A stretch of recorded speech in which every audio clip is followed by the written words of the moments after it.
The primary purpose of this podcast is to educate and inform. The views, information, or opinions expressed by hosts or guests are their own. Neither the show nor any of its content should be construed as investment advice or as a recommendation to buy or sell any particular security. Security-specific information shared on this podcast should not be relied upon as a basis for your own investment decisions. Be sure to do your own research. The podcast hosts and participants may have a position in the securities mentioned personally through sub-accounts and/or through separate funds and may change their holdings at any time.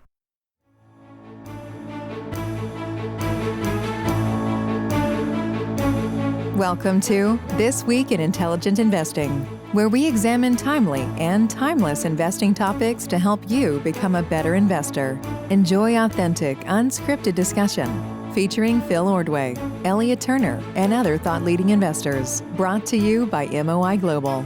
And now, here's your host, John Mihaljevic.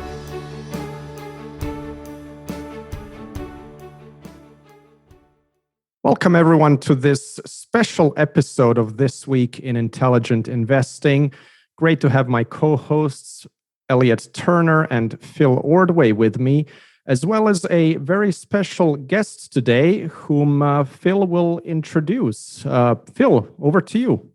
Thanks, John. So I should start out by thanking loyal listener Adam Schwartz for making this introduction today to our special guest, Spencer Jakab. Many of you will know him as the editor of the Heard on the Street column in the Wall Street Journal, which I certainly have been reading forever and seen his byline many, many times over the years. Before that, he wrote the Ahead of the Tape and the Lex column, actually for the Financial Times. And actually before that, which is something I want to talk about, I think it was about 20 years ago, he made the move from being an analyst at Credit Suisse, and he was at one point the director of emerging market research, and made the jump over to journalism. So Spencer's written a book called The Revolution That Wasn't GameStop, Reddit, and the Fleecing of Small Investors. He was kind enough to send us an advance copy. I read every word of it. I was fascinated by the whole thing. Before we just started recording, I told Spencer I think this whole episode's going to go down with, everything from the Dutch tulips up through LTCM and beyond as just kind of one of those seminal moments in financial history that we're all going to look back on 10 and 50 years ago, or 10 and 50 years from now, and just kind of shake our heads and wonder. And I thought the book was fascinating. Spencer actually covers a lot of that history in the book. So Spencer, thank you for joining us. Hey, thanks for having me. I want to jump right in. And I think the part of this that I still can't wrap my head around, and I'm curious as to your answer here. You lay out a whole litany of causes and factors as to kind of how we got here, right? And so it's everything from the gamification of trading apps, the crossover between this and online sports gambling, the ubiquity of trading apps and the cost-free or lack of commissions, the boredom of the pandemic, the stimulus checks that came with the pandemic, the social media power of reinforcing social behavior, just kind of the randomness of human behavior. This sort of behavior has happened at least somewhat similarly before. Even some things that I think are kind of further down the list, like, the lack of faith in systems, the lack of faith in our market economy. Which one of those factors do you think stands out, or are you like me in that I almost portion kind of equal blame on those factors? I guess it's hard to say. I think that if any of those pieces had been lacking, then this wouldn't have happened in the way that it did. I mean, it was really a perfect storm. So I think that if you didn't have $0 commissions, there's no way that it could have happened. It would have been impossible, right? I mean, and it wouldn't be possible to trade 10,000 times a year if you're a small money investor, obviously. Even if it were $5, you'd be, spending 50 grand just on commissions. But I think that you kind of psychologically you cross a Rubicon when somebody tells you that something is free. And I think what these brokers, because Schwab and Fidelity, everybody else went over to make trading free in late 2019, and they were worried about it. They didn't rely so much on commissions. They could make money without having commissions, but it was a big source of income for them. And so when they matched Robinhood, which was the pioneer in doing this, they thought that it was going to be bad, but they just had to bite the bullet because so many people were opening accounts there. And what they didn't understand was that trading is fun. For these young people, trading is a form of entertainment. And when something that's entertaining and something that's fun becomes free, then you take as much of it as you can. You overuse it. You overdo it. And so that was a crucial element. That this could not have happened without that. Social media, though, I think I was a bit naive going into this. I kind of compared this to like an amped up Yahoo Finance message board from 20 something years ago. And it isn't. I mean, I think my understanding of social media has improved dramatically as just through researching this book, and speaking with social psychologists and experts in influence and in how someone becomes an influencer. And that's a vital element too, because the way that messages are amplified and the way that other messages are buried. Let's say Phil, who was a very reasonable guy, went on some message board on the internet, one frequented by people who are into YOLO trading. The people who did this and said, I put 5% of my portfolio into the stock, and here are my 5 reasons. A cerebral argument is going to put people to sleep on that board. No offense, but it's not going to rise on the board. Now, let's say that somebody else goes on there and says, and even if it's not true because it's a pseudonym and there's no way to verify it. I took out a second mortgage on my house. I bought out of the money call options on the stock.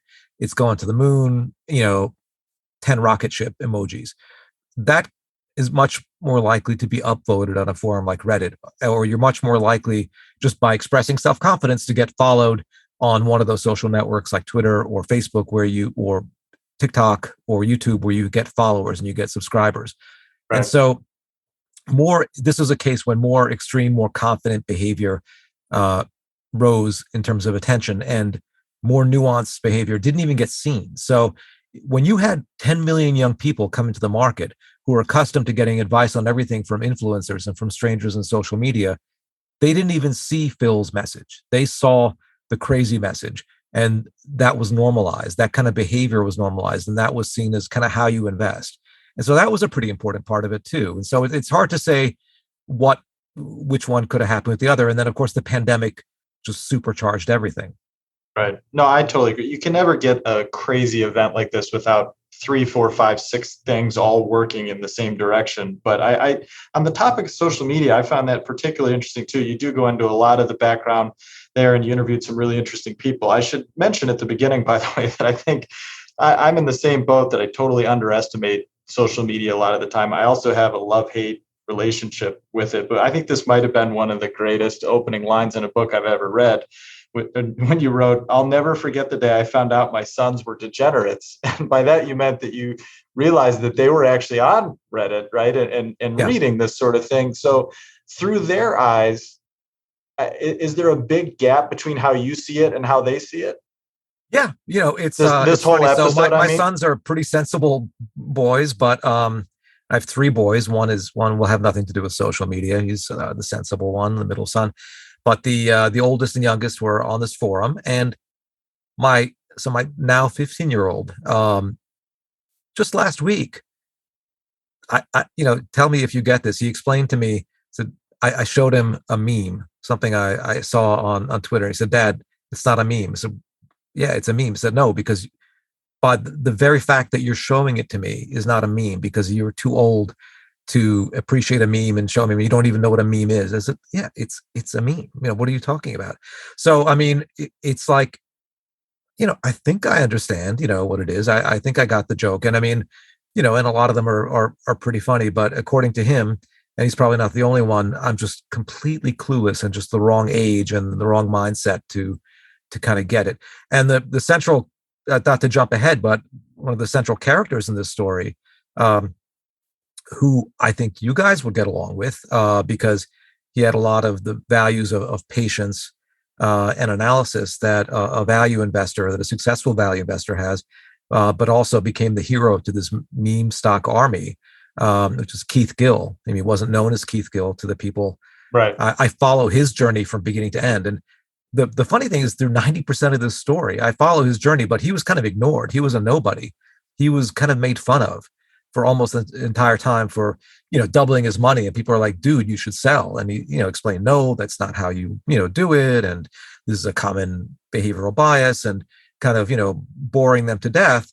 And then once he became thrust into the spotlight, because he's 34 years old at the time this happens, and, very much sort of I guess, still the right age to do this. He just started posting these brilliant memes and screenshots of his account. Nobody knew who he was, and that he was a CFA, by the way.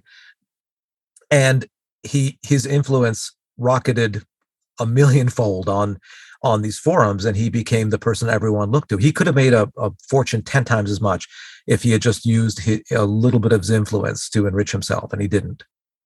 Yeah, I think that's part of it that I totally and completely underappreciated until the past, call it 24 months.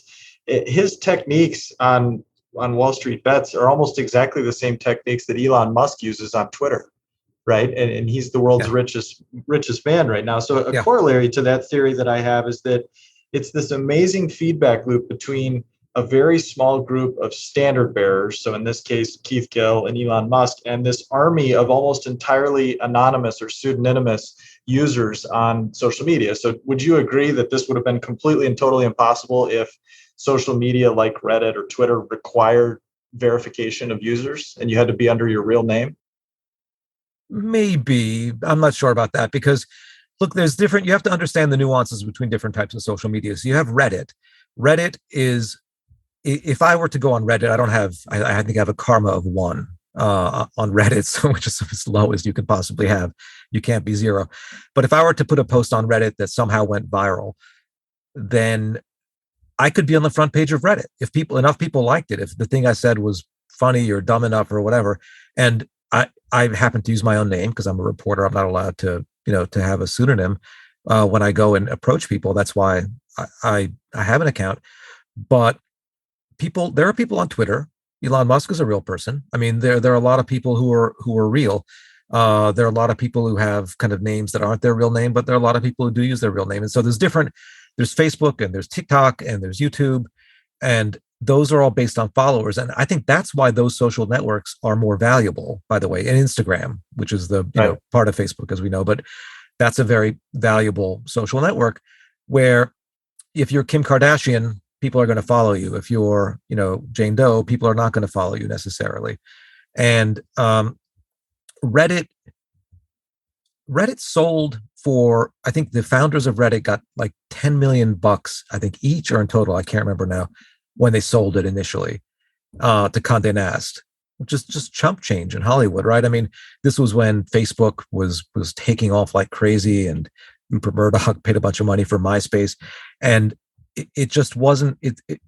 Those pseudonyms don't make it that valuable, but they did play a role, because it was a perfect place for this to happen, because you could be really boastful about stuff you did, and people felt very safe sharing things they did and sharing screenshots of their finances with their name blacked That's what out. I mean. I don't think anybody'd be sharing this stuff if they had to put it under their real name. I also don't think you'd get the really crazy, the death threats and the super macho behavior and all that kind of stuff, which I think would have kept a big lid on all this thing. Yeah, no, I think that's correct. Yeah, I think it was a perfect place for it to happen. And and it's where all the kind of the crazier aspects of it emerge from too.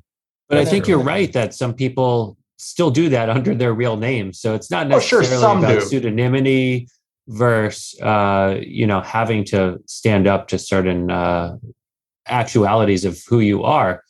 But also, I think the pandemic and living life virtually through, like, mediating through a screen with people, perhaps was a confounding factor there. Where people had to do that. And I did latch on to that quote where you cited the Washington State University grad students and the study of those who express confidence getting, and albeit being wrong, getting twice as many followers as those with nuanced predictions. Like, it's not the land of nuance. So I thought that was pretty interesting. Maybe talk about that a little more too. Yeah, I mean, if you are, and this doesn't have to be on social media. This has always been true. And I think that it's been, even before psychology was a formal study, I think people understood this to be true. I think politicians and demagogues especially kind of innately understand it, that if you're very confident in your assertions, even if they're wrong or they're fishy, or it's just kind of, there's an obvious flaw in them, the more confidently you state them, the more likely people are to listen to you. And the more hedged you are, they're like, well, I think that there's a chance, and there might be, and on the one hand and on the other hand. So if you're that type of person, it's the fox and the hedgehog. If you're more likely to be correct, and you're also much more likely to be ignored. So that's, and this guy, Keith Gill, who I follow the story through him, he transformed in the way that he communicated. I don't know if it was intentional, or I think it was intentional and not in a way to gain more influence, but I think he did it because I think he was afraid that he was gaining so much influence. So he didn't say things explicitly. He didn't say, I think this is a good stock. He never said, I think you should buy the stock. He certainly never said, you should all pile into the stock because I did. But he realized how influential he had become. And he did have a job technically as a financial advisor, though he didn't have clients. And so he was treading a kind of a dangerous line there. And I think, I don't think he stepped over it, but I think that he must have been cognizant of it. But by doing that, and by just having these funny memes and the screenshot of his account without his name on it, he became really influential. And then there's another thing called social proof, which is part of this, which is that, I don't know if you've ever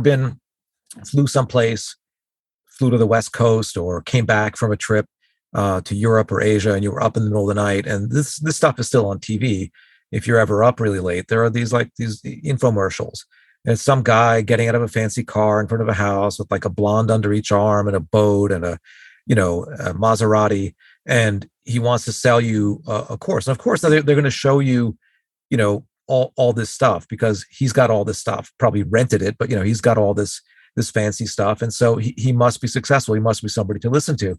And then they show you somebody just like you, some kind of schlub, type of person who's up in the middle of the night and worried about money, and how they transform their lives, and they're testimonial. And so that played a big role too, the whole idea of social proof and of sympathizing with people who were like you, as opposed to listening to experts. Expert opinion has really been kind of downgraded the last several years. I think it's, you can blame whatever, but I think I'm not going to get political here, but I mean, certainly the last 6, 7, 8 years, the trust put in journalists and experts generally has declined dramatically. Yeah, that is without a doubt. I also want to ask about Robinhood a little bit. I've been openly critical of Robinhood on here. You go into quite a bit of detail about Robinhood and its business model, so I don't want to put words in your mouth, but I'm curious as to what your big takeaways would be about Robinhood's culpability in this whole thing as an arms dealer. Again, those are my words, not yours. But then also, I want to get your thoughts on one thing that you wrote that I kind of disagreed with, was that you had this attitude that curbs on this sort of behavior to try to stop this from happening would potentially restrict free speech or economic opportunity. And I wondered if you could elaborate on that, because I agree that there's a whack-a-mole element to this whole thing, that if you clamp down on Robinhood specifically, or if you clamp down on one area of speculation, it's kind of human nature that it'll pop up again in some other form very quickly. But I don't see a ton of downside in doing it, at least for any short-term benefit. Like I don't think I agree that it would stop any sort of progress, I guess. Well, okay, I'll answer the second part of your question first. Okay. So let me clarify. I don't think that. I think I point out that that's what they say. So that's how they defend themselves. Like if you say anything to Robinhood, they're like, you're just trying to hold people back. We're democratizing finance. We're democratizing investing. You just want people the kind of, to stay, basically they're not saying it in so many words, but like stay poor. So Charlie Munger and Warren Buffett, as you know, both came out and criticized Robinhood specifically. And, what do they have to gain criticizing Robinhood? Nothing. Does it matter to them? If anything, if you're the type of person who benefits from Mr. Market being irrational, then you would like these people to keep doing what they do, right? If you were completely self-interested, then you like manias and you like panics because you can take advantage. That's good for a patient long-term investor like them. So they were, I think, being totally altruistic, and they got attacked by the PR people of Robinhood. And at the same time, if you have a social network that hurts people, the sort of move fast and break things attitude like Facebook and whatever, where teens harm themselves and things like that, they'll say, like, you're restricting free speech. It's the First Amendment.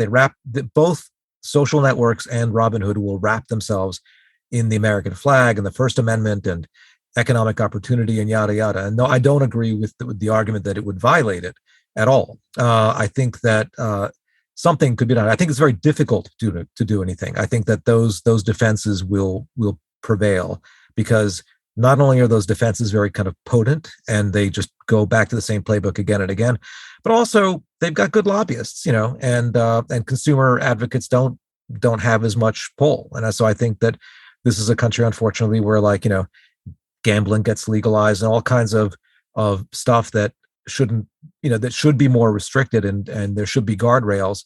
The guardrails eventually get taken down and eroded because there's too much money to be made. So I don't like Robinhood's business model at all.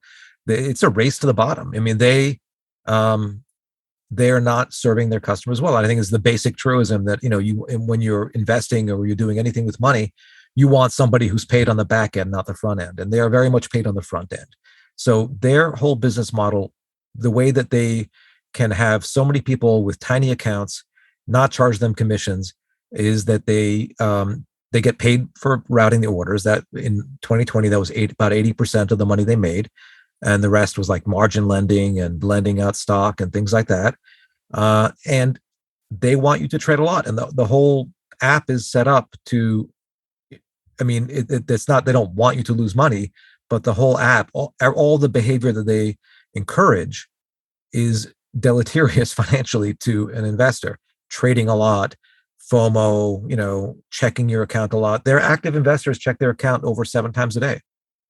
Right. Yeah, that's something that's so tough, and I'm so torn about, because on the one hand, it does truly democratize investing, driving these commissions down to zero. You'd imagine someone with $100 when commissions are $10, even buying the spiders. Yeah. Right. To have 10% of your stash go to commissions, you're fighting a big headwind in compounding. On the other hand, I think the study you referenced about the change in turnover going from $2 to $1 commissions and then from 1 to 0 was like an exponential effect. And yeah. I know there's sites that, like, when you do something that's contra a goal, you have to pay a fine to a friend for, just to like impose some sort of discipline on your behavior. And that 0 commission kind of takes away any sense of discipline, rationality, or patience. And you could act with compulsion instead of thought. And that seems to have been a big problem. And they want you to act fast. I mean, they make it so frictionless because but that's the thing is, like, then they have a lot of competitors too, a lot of copycats, because that's what you need to do to succeed. I mean, I think Silicon Valley gets that. So I'm sure that you guys talk a lot about investor psychology and behavioral finance and things like that. And the thing is that human psychology, the human psyche, hasn't changed for a long time, won't change for a long time. It changes very slowly, right? I mean, it's developed over eons. So that's why you have manias, panics, and crashes, because humans are the same. And then there's always a new group that comes into the market that hasn't experienced the thing the last group has, and they go through and they make the same mistakes again. And the same people will make the same mistakes again, even.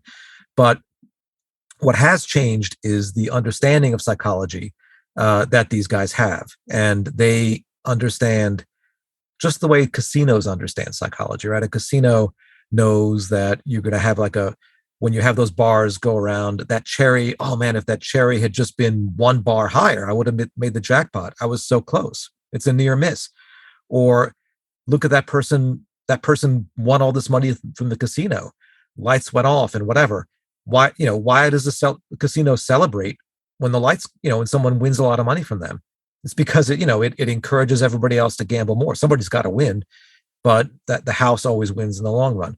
Why is it this color? Why do they have these bright lights? Why do they have these, they're all things. I mean, the one thing Robinhood doesn't do is give you free drinks, when you're gambling, right? I mean, but everything else gives you a free stock, though. Gives you a free stock, exactly, which is a lottery-like element. And it gives you confetti, although they took away that feature. So it's they understand the psychological buttons that they're pushing, and social media understands the psychological buttons they're pushing.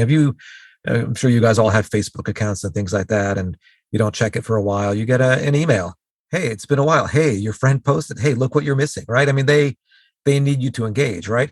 Because you don't pay anything for your Facebook account, but you are the product, and you are the product in the same way for Robinhood, except in a more explicit way, because they need you to be active.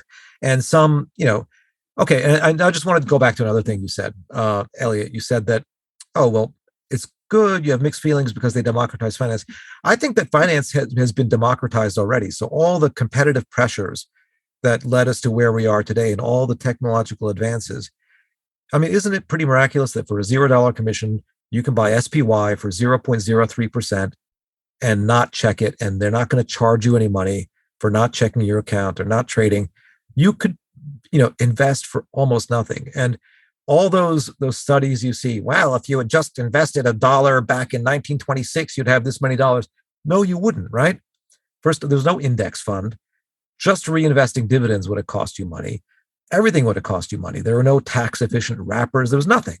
You just were getting, and plus, if you had $1, nobody would take your money in 1926. You had to have a lot of money for brokers to help themselves to it, right? So, at things, it's great where we are today. It has been democratized. You don't need Robinhood to do it for you, and Robinhood to me is the dark side of that. And like it's like so many other things, right? I mean, like we have all this nutritious food available year round that like our great grandparents couldn't have dreamt of, and then we eat Cheetos, right? I mean, like you've had like everything's become so easy and so cheap, but then doesn't mean that we'll act in the way that's best for ourselves, because the people want to sell you Cheetos, right? I mean, so that's what's happening. I think it's good that people are at least young people are opening accounts and developing an interest in finance. That's the one good thing.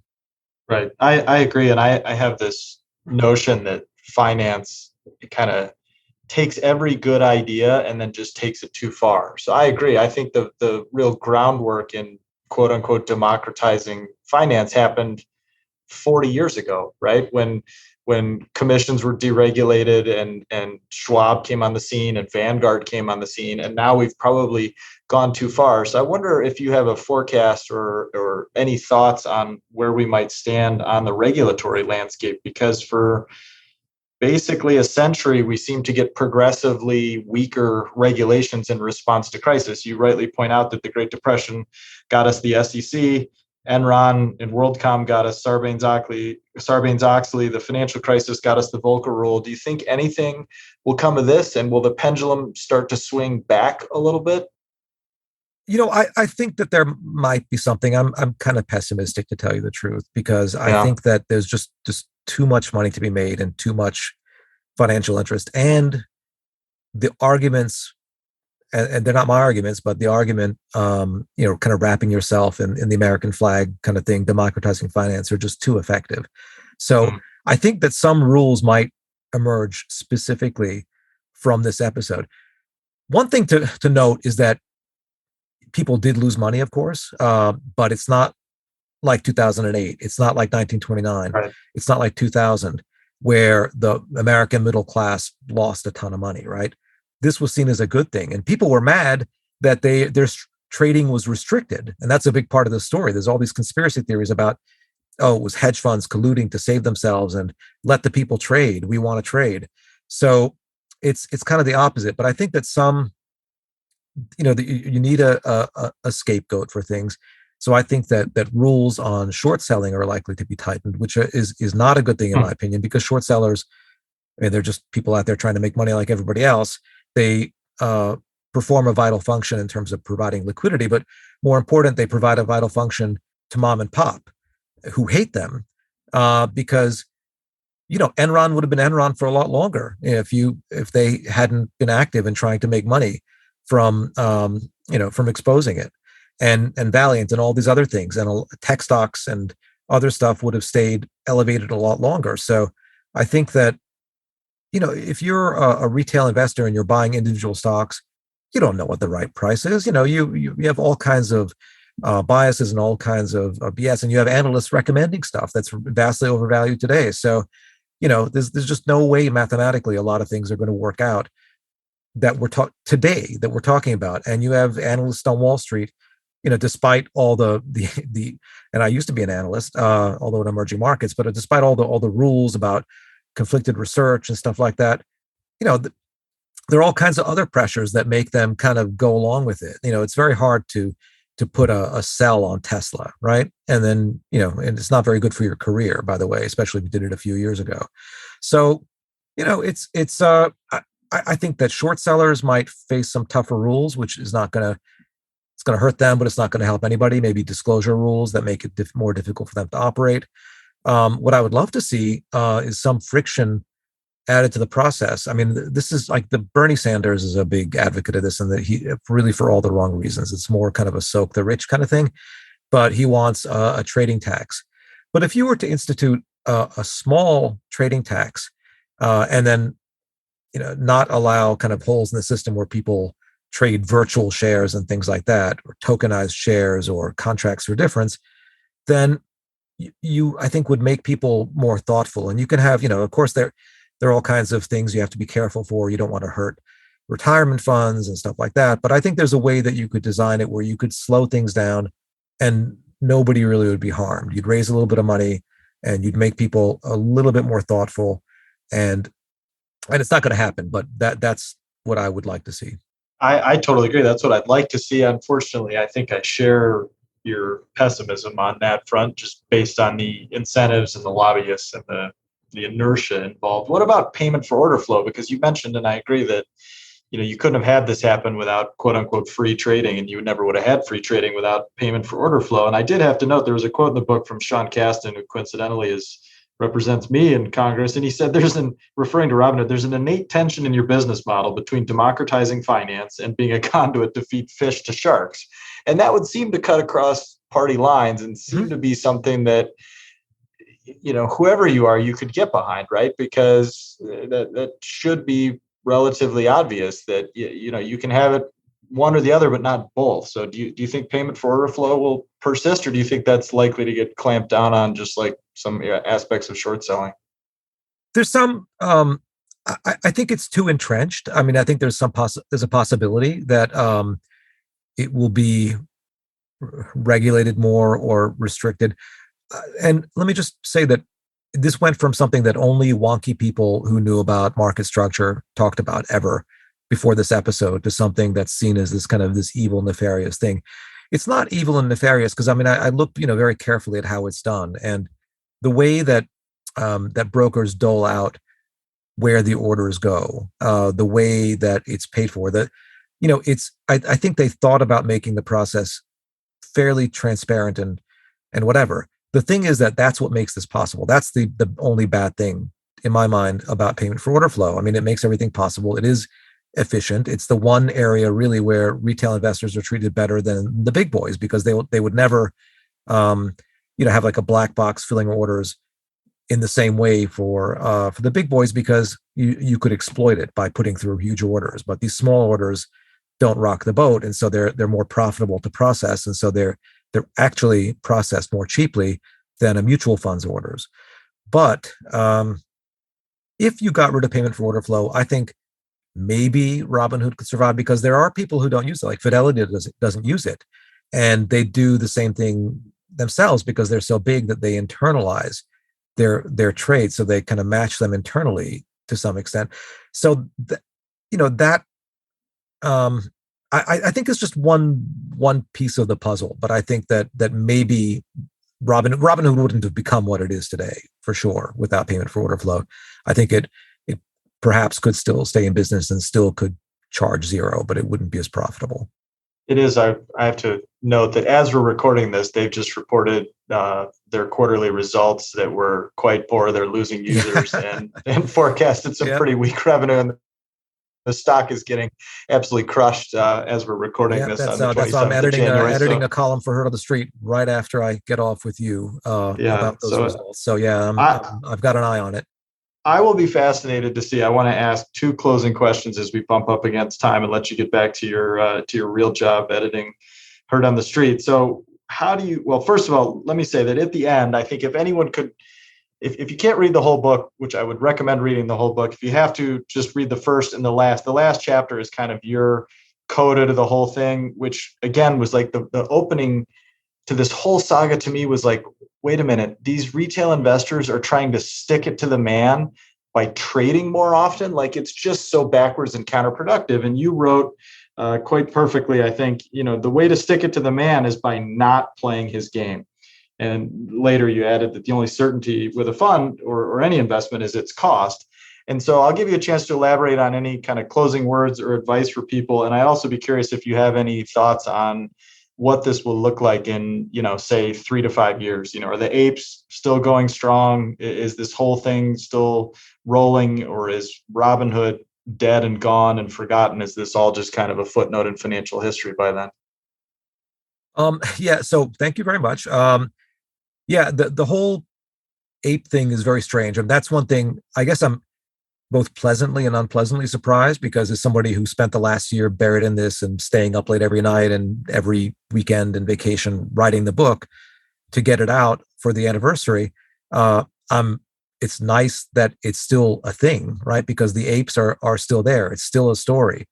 They're trying to make lightning strike a second, third, fourth, fifth time, and they're not succeeding because they're financially naive. It's all based on crazy theories. Somebody described it as the QAnon of finance, where they say that there are all these phantom shares and this big conspiracy. I think that these conspiracies never totally go away, but they just sort of, people eventually drop out of it. And it's really based on, you don't even know what it's based on now. There's supposed to be the mother of all short squeezes, where they financial firms lose $1 trillion because they're phantom shorts. And it's like the most reasonable thing you could say to these people, like, okay, let's say that you're right.